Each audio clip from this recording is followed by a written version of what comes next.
If you don't understand what came before you, if you're not studying history and looking at the past, you can end up recycling ideas and not even realize you're doing it.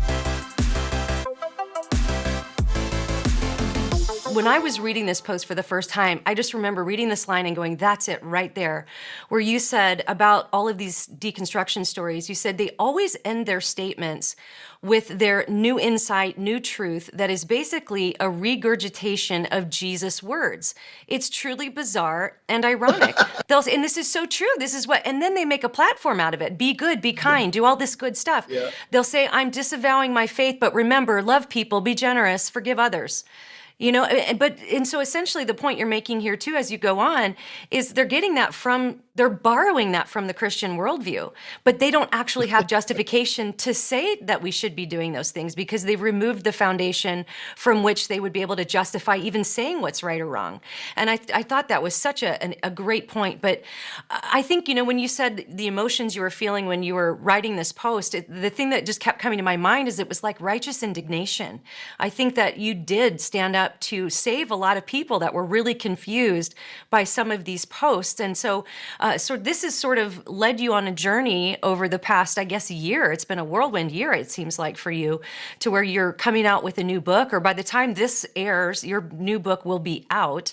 So tell us about your book. It's called Awake and Alive to Truth, Finding Truth in a Relativistic World. So why did you decide to write this book, and what's your hope to accomplish in communicating to people who read it?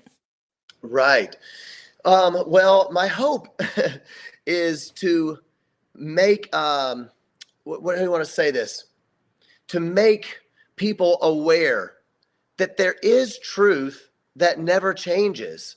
And isn't that great news? I mean, I know that sounds really dumb, but look at the world. I mean, look at a world in which we don't know what to believe.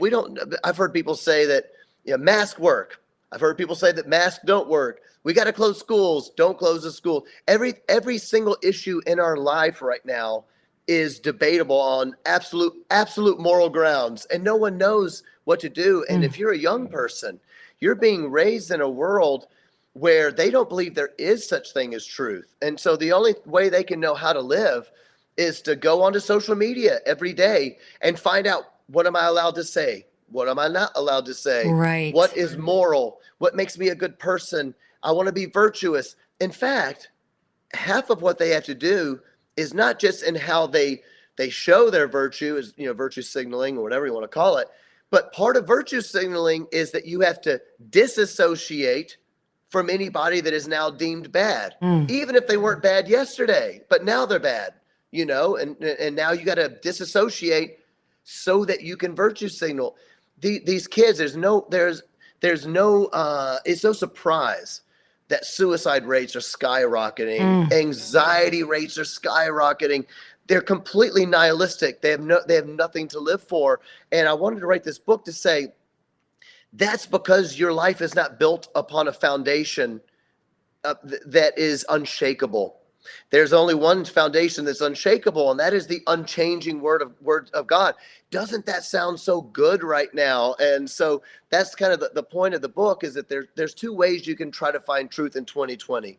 One is it leads to life, and that's trusting in that there's something outside of myself that will never change. And I can put my faith in it. I can put my hope in it, and you can take it to the bank. Science is going to change, right? You remember that time when the World Health Organization told us that coronavirus would not be transmissible human to human? Right. Yeah. How'd that work out? Science is going to change. Your friends are going to change. What celebrities tell you to do is going to change. But the word of God will never change. It's so wonderful. Or you can try to go a different route. And that is going, okay, inside my own heart, what can my inner guide lead me to truth? Can my feelings lead me to truth?